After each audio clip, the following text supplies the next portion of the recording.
Welcome to the Anime Audiophile Podcast. Please like and subscribe for more. Thank you. Shikamaru Hiden, A Cloud Drifting in the Silent Dark. The Land of Silence, Chapter 5. The space was so vast that the Hokage's office didn't begin to compare. Shikamaru was seated somewhere near the middle of a scarlet carpet that led straight from the magnificent double doors of the entrance to the other side of the room. Handcuffs bound his hands behind him. A revolutionary stood guard on either side to keep him from standing up or doing anything they considered stupid. They too were former shinobi. If Shikamaru tried anything, they'd be on him pretty quickly. Behind him were Ro and Soku, also in handcuffs and under guard. The one thing that was different was the bruises and cuts covering their faces. It was clear from their exhausted expressions that they had been subjected to horrible torture. Judging from the number of meals they had brought him, 10 or so days had passed. During that time, Shikamaru had not been tortured once. Django came to him several times, but each time he had merely rambled about nothing and soon left.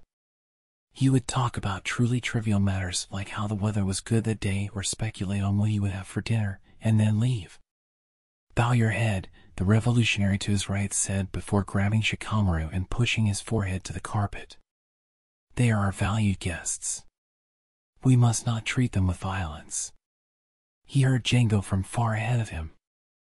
At the same time, the revolutionary crouching beside him to press his face into the floor stood up as if ashamed. His head got lighter. "My subordinates were rude. Lift your head." Before the words were in his ears, Shikamaru had lifted his face and was looking at Django. At the end of the red carpet were marble stairs, with another large space at the top, perhaps a quarter the size of the larger hall, where a chair sat, its long backboard a sculpture of a magnificent dragon. Django sat in that chair, legs crossed, left elbow on the armrest, cheek resting on the palm of his hand. He looked down on Shikamaru calmly, body angled to the left. He was very much the ruler of this land. "Come closer," Django said, and the revolutionaries on either side of Shikamaru grabbed his arms and stood him up. They sat him down again a short distance from the stairs. The other revolutionaries did the same with Soku and Ro. "Are you in the mood to hear what I have to say now? I doubt I'll be able to make sense of it." Django smiled slightly at Shikamaru's declaration. A dozen or more revolutionaries filled the space around Django, looking down on Shikamaru with the arrogance of close aides. Sai was among them. Dressed in a long black coat, he was the epitome of a revolutionary. As he stared down at his supposed comrade, Sai did not waver or flinch. It had always been rare for his eyes to be touched by emotion, but even so, the look in them had never been as cold as this. "You, famous for your intelligence. You think you discern my intentions, What does Django want?" He had had a good feeling for a while now. But it was so preposterous and so completely impractical, he simply hadn't said it out loud. "Be one of my hands, Shikamaru. With you, I can give rise to a new world. I see in you a man capable of such a task." "No thanks," he uttered promptly, glaring at Django with eyes shining with bloodlust.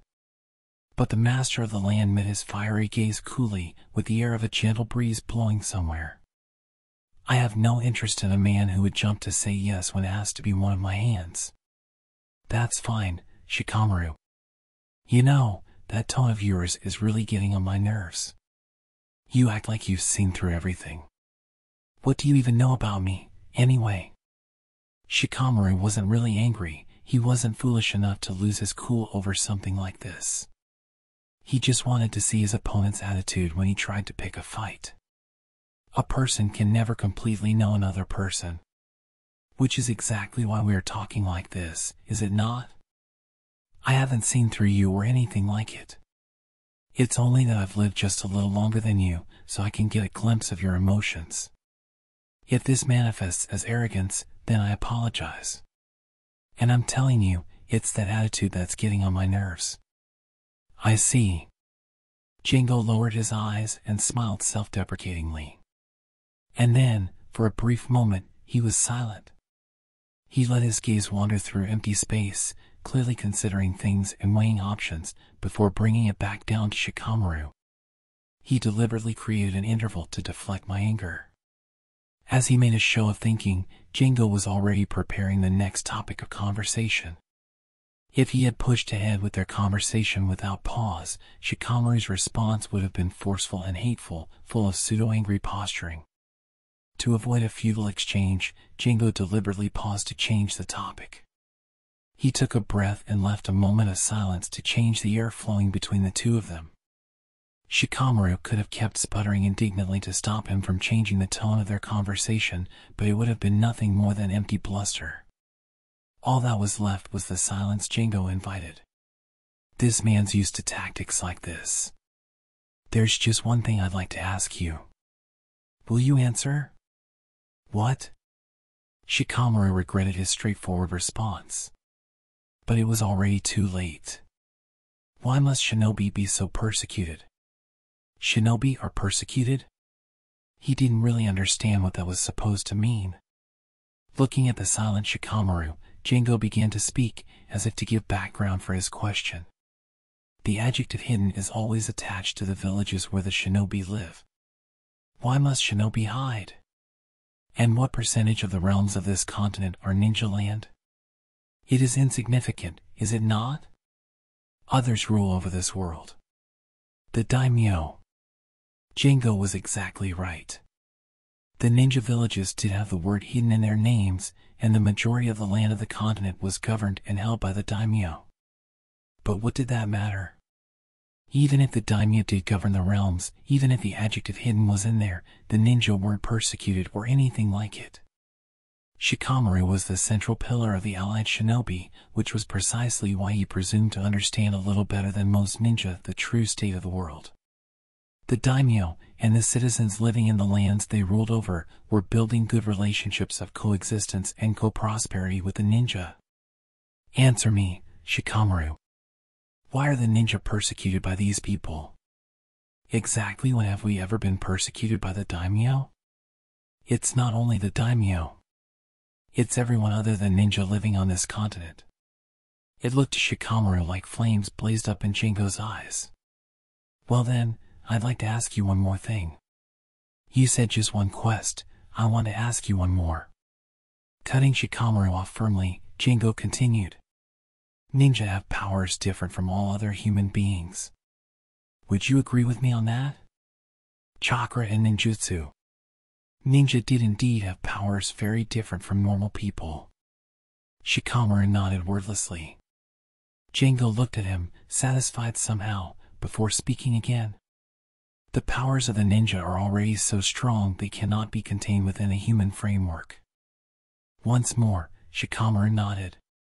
The fighting of the Great War 2 years earlier was so tremendous that the fate of the entire planet had rested on the outcome. If the allied shinobi had been defeated, Jingo and Shikamaru wouldn't have been sitting here chatting like this. Uchiha Madara had tried to pull the people of the world into a dream with unimaginably enormous magic, and Uzumaki Naruto had fought to end the war with the 9 beasts in his body, the source of his chakra. Neither could have been called human. The very fact of possessing powers that could give rise to people like this perhaps pushed the ninja beyond the category of human. Why must those who surpass the human framework conceal themselves and live in villages with the adjective hidden in their names? Why must they do the work of maids and earn money by the day? Who was it that saved the world in the Great War 2 years ago? It wasn't the daimyo, and it wasn't the citizenry. Jingo pulled his elbow off the armrest and sat up tall, thrusting his right arm up high. Was it not the ninja? Full of ambition, Jingo's voice overwhelmed Shikamaru. What is this power? His heartbeat grew distant. An exultation he had never before felt flooded him. Why? It might have been that Jingo had put into words those thoughts that lay sleeping somewhere in his heart. Exactly. 2 years earlier, the ninja had saved the world.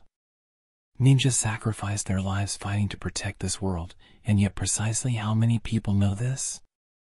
The people do not know the name of even Uzumaki Naruto, revered so in the ninja world as the hero who ended the Great War. And Uchiha Madara, Uchiha Obito, Uchiha Sasuke, Itachi Kakashi, the 5 Kage, Akatsuki, are they not all names to be passed down through the ages in the world of ninja? Jingo was exactly right. No matter how the ninja put their lives on the line to protect this world, word of their feats would never reach the people populating it. And yet the daimyo rest on the laurels of a peace built on the corpses of ninja, and rule carefree over the citizens of the continent. The shinobi were even thoughtful enough during the Great War to put up a powerful barrier over the battle zones for these fellows. And what did the citizens and the daimyo do for the ninja who had gone to such lengths for them? Nothing had changed. And it was no wonder. Uchiha Madara, who had gone up against the allied shinobi in the Great War, and Otsutsuki Kagaya had tried to trap the people of the continent in a spell and turn them into a battery to generate chakra. As a result, in the middle of fierce fighting, the citizens and the daimyo had all fallen asleep. But still, it wasn't as though there weren't people who knew what had happened. Why must the ninja, with their superior powers, live secret lives in hidden villages? Jingo stood up tall. Are the ninja really here for them to toy with, to persecute? He took a step forward. The stairs. One stair, then another, Jingo advanced. Shikamaru. What I am about to say now is what I truly wish to ask you. He was already at the bottom, so close now that if he took another few steps, he would be standing directly in front of Shikamaru. Should this world not be ruled by those possessing these ninja powers? Shikamaru was unable to spit out a hard no. He was stuck wavering between yes and no. He no longer knew what was right. One who endures and perseveres. A ninja. Whatever the power he or she might have, a ninja was a ninja because they used that power on behalf of the people without ostentation or effect. However, the chakra and the possibilities of the ninjutsu a ninja possessed were unfathomable. If Jingo was right, and the ninja governed instead of the daimyo, wouldn't that be a remarkable step forward for this world? What was the right choice for the people? Shikamaru had no answer. I will unify this continent under the power of the ninja. I will end this era of warlords and infighting, an era that has gone on for astonishingly long. It is possible with the power of ninja. Should Shikamaru really kill Jingo? He no longer understood this man. The Land of Silence Chapter 6. He couldn't deny Jingo. Shikamaru was confused by his own heart, swayed and shaken. He had come to this place with the intention of killing the man. He had thought Jingo was a disturbance for the ninja, who had finally begun to walk a path of peace, which was precisely why he had set out on this journey without telling his friends the truth. And yet as he listened to Jingo's words, he came to question whether his own thinking was correct. Have you ever thought about why the world of war does not end? Jingo asked, standing before him. Shikamaru had honestly never considered the question. There had been many other countries since he was born, and they had risen and fallen through one skirmish after another. And in the gaps, in the holes in the relationships among these countries, the ninja had earned their bread selling their own jutsu. Right from the start, this had been his norm, so the idea of calling it war had never entered his mind. Shikamaru was worried about the world of the ninja, not the larger world that Jingo was talking about. Would the ninja always be able to look toward a harmonious future? What form should the alliance take to ensure they did? And as he juggled these questions, another also came to mind. How was Shikamaru supposed to make Naruto the Hokage and build up his own generation? Jingo's words were as wide and deep as these worries of his were small. This man was looking beyond the ninja, he was looking at the world itself. Don't you think this is due to nothing other than the fact that the world is ruled by these daimyo, who have no more power than any ordinary citizen, rather than by the ninja with their superior abilities? War will never end because those without chakra or superior skills are constantly quarreling with one another. None excel in any real way, so no country ever stands above any other. And because each nation ossifies under stagnant control, the world of war goes on. I intend to stop it. The unification of this continent, a feat none have yet to achieve, that is what I and the revolutionaries will bring about with our ninja powers, Shikamaru. Unify the continent, Jingo nodded with satisfaction. This world is about survival of the fittest, after all. This is the way of beasts, and the beast known as man is no exception. He cannot escape these fetters. So then shouldn't the truly strong, reign at the pinnacle of the power hierarchy? The way the world is now is abnormal. But we will return it to the way it should be. That is the revolution we're trying to start. Ninja as the people who should rule this world. Maybe that was true. Lord Shikamaru, came a voice from behind him. Shikamaru turned his head slightly to look back over his shoulder. Is the situation not precisely as Lord Jingo has stated? For what reason must the shinobi be used by the daimyo? I myself am a man of the Umbu. Thus, I have witnessed countless times their fell ways. They see the shinobi as merely useful tools. A man who was once my friend was employed in a battle between the land of fire and the land of wind, and no sooner had the two countries agreed to a ceasefire than he was disposed of as an inconvenience. Tears spilled from rose-swollen eyes. I think so too, Soku muttered, distinctly. Reddish-black bruises blurred the outline of the girl's still childish mouth. Jingo had ordered his subordinates to torture them severely and mercilessly. I agree with this, Jingo's thinking. Enoko, it's not just the daimyo. I mean, the people living in the countries they rule, they're the same. Soku spoke heatedly, not even noticing that Shikamaru had called her by her real name. Once people realize we're ninja, even if they act all cheerful on the outside, you can see this weird suspicion in their eyes, way deep. Those eyes, they're afraid of us. They doubt us, discriminate against us. I don't understand why we have to be spilling our blood and sweat for guys like that. Almost as if she had forgotten that Jingo was the very man who had been torturing her, Soku stared up at the leader of this land longingly. Your allies are in agreement. What I am trying to do will have real significance for the shinobi. Shikamaru, come with me. Shall we not rule together? Jingo offered his hand. If Shikamaru took that hand, he could never go back. Or maybe even contemplating going back would make him crazy? If Jingo managed to unify all the lands of the continent, the ninja world would disappear. And if that happened, he'd be able to see Naruto, Choji, Ino, and the others again. Or maybe he could call to them, they could become one, they could recreate the ninja world. Come now, Shikamaru. Take my hand. Jingo's words pushed at him. NGH, part of him wanted to take the hand before him. But there was another part of him desperately rebelling against the impulse to take Jingo's hand. Come. Jingo thrust his hand forward as Shikamaru agonized. It was like something hard was stuck in his throat. Shikamaru spat out the stinging lump and continued.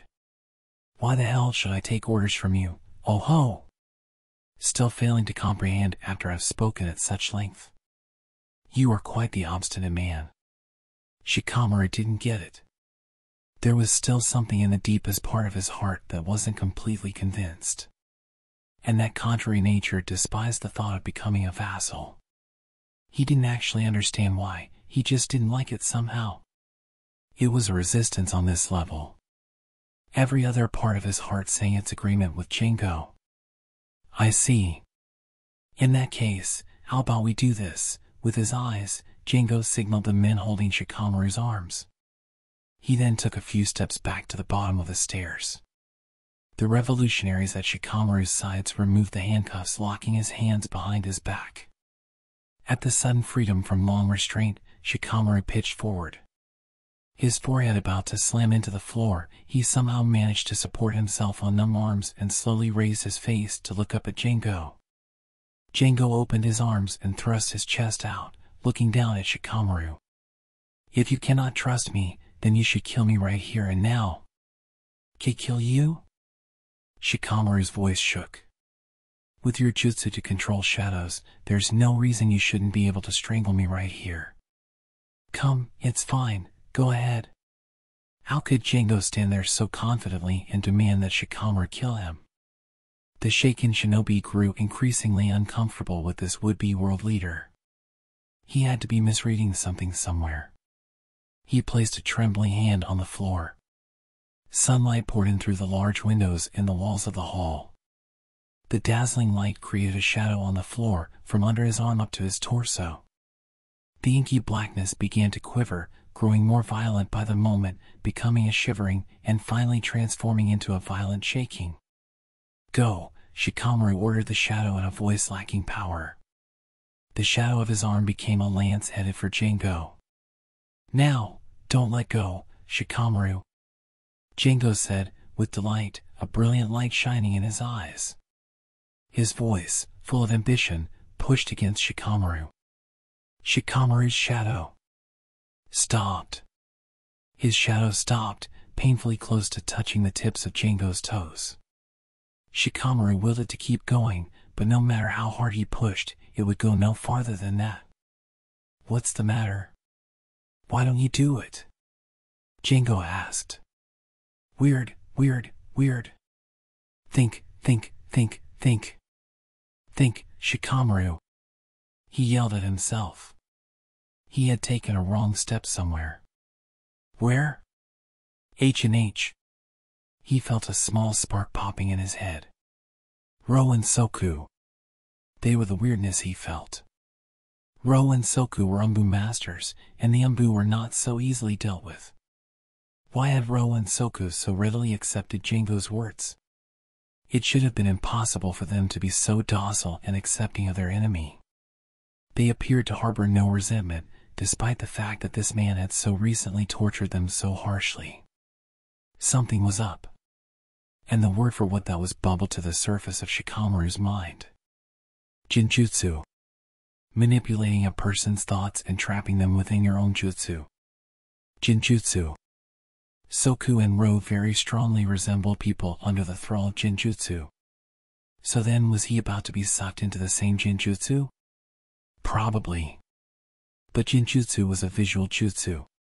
The representative of visual jutsu was the Uchiha clan of Konoha, whose unique Sharingan eyes were used to cast their Jinjutsu on their opponents. Shikamaru looked back on the incident in the plaza. He had assumed that Ro's jutsu had been weakened somehow, and Django had discovered their presence. It couldn't have been a visual jutsu. They hadn't looked into Django's eyes until he called them mice. To cast a visual jutsu, you had to meet the eyes of your opponent. All possibility of a visual jutsu died at that moment. So then what had brought the Jinjutsu onto Shikamaru and his companions? His questions came too late. Once a Jinjutsu had been cast, you needed someone outside the jutsu to pull you out. But his companions Ro and Soku were already inside. And once you set foot into that bottomless bog, all that was left was to wait for it to reach the top of your head. Soon enough, he'd submit to Django. "I don't like it." His thoughts spilled from his mouth. Django looked down on Shikamaru triumphantly. Shikamaru's shadow was frozen, trembling at the other man's feet. "Isn't it about time for you to give this up already?" Django's gentle voice warmed Shikamaru. His frozen body melted. His mouth naturally relaxed at how good it felt. The true nature of Django's Jinjutsu. Before the hazy answer floating up in the back of his mind could take a clear shape, Shikamaru erased it of his own will. It didn't matter anymore. The Land of Silence, Chapter 7. "Now, Shikamaru." Django pushed his hand forward, almost up against Shikamaru's nose. Things would be easier if he accepted it. He could forget about all these hassles. Shinobi ruled this world. That was how the world should be. Everything would be easy if he took that hand. He wouldn't have to struggle anymore. "Let's go together." Django's voice pushed at his back. Shikamaru's right hand slowly pulled itself up from his side, nearly sucked into the extended palm. At the moment the tips of their fingers were about to touch, there was some kind of commotion from behind him. Shikamaru's body shot up and danced through the air. As he flew along with incredible force, thrown almost to the ceiling, Shikamaru saw Django standing with his legs braced. The revolutionaries surrounding the throne at the top of the stairs were also holding fast in the face of the sudden gust. The only one in the air was Shikamaru. He crashed into the ceiling, and an intense pain coursed through his body. In the next instant, the wind stopped, and he started falling. Gah! Unable to even roll into the fall, his back slammed heavily into the floor, knocking the wind out of him. He had been blown away from Django, farther away than the still imprisoned Soku and Shikamaru. From the entrance, a giant roar shook the room. A woman's voice. A familiar voice. "What are you doing here?" Clutching his back, Shikamaru turned his eyes toward the voice. A woman with a sharp gaze and golden hair tied into 2 bundles stood there, holding a giant fan in both hands. And that fan had no doubt created the wind that had knocked Shikamaru flying. "Temari. So you're just gonna skip out? You're gonna do whatever he tells you to? That's not like you at all. I expect a lot more from you. Get it together, you idiot. I mean, I know you actually think this guy's boring. His stupid lecture's total garbage. Am I right? Say something." Shikamaru. His ears, now accustomed to Django's weighty tone, took in the screeching, loud voice, and his eyes flickered with pain. Oh! The haze blanketing his head vanished cleanly and completely. The thing squeezing his heart was gone. It was as if a hole had popped open in his chest. But it felt amazingly good. He inhaled deeply, down to the bottom of his stomach, and slowly let it out. A laugh naturally followed. A single blow to pull him out of the Jinjutsu. "So you show up out of nowhere to badmouth me?" He put a hand on the back of his head, eyes fixed on Temari as he stood up. "I came to save you. Quit grumbling and thank me." She rammed the end of the folding fan into the ground, rested her right elbow on the pivot, and puffed her chest out. Behind her stood a line of ninja. They all had the mark of Sunagakure carved into their forehead protectors. "I can't exactly go letting you die now, can I?" She grinned. Her smile, glittering like the fire of the desert sun, cleared Shikamaru's heart. Her earlier words came back to life in his head. This guy's a drag. His stupid lecture's total garbage. A drag, huh? He turned around and looked at Django. The leader of the Land of Silence was turned around, speaking to his aides at the top of the stairs, whose faces were stiff at the sudden upheaval. When he was done, the aides streamed past Shikamaru and turned toward the Sand Shinobi. They might have been stunned at the sudden attack, but the speed with which they still managed to switch from standing beside the throne to racing toward the enemy showed their worth as vassals for the independent master of this land. Behind him, Shikamaru heard the clang of blades crashing against each other. It was strange how calm he felt. He took a light step forward. Django stood before him, shoulders squared, ready to fight. Shikamaru kept moving forward, silently. When he reached Soku and he put a hand on each of their shoulders. "It's okay now," he said, and started walking again. They both leapt up and stopped barely centimeters away from him. Shikamaru stared at Django with serious eyes. A yawn slipped out of his mouth. Tears popped up in his eyes, blurring his vision slightly. "Oi." Django pointed at Shikamaru. At his face. Shikamaru brought his own hand to his nose. It was wet. At some point, blood had started coming from his left nostril. That Temari, the only cause for the nosebleed he could think of was that she had slammed him up against the ceiling with that sudden gust. We seemed to have been interrupted.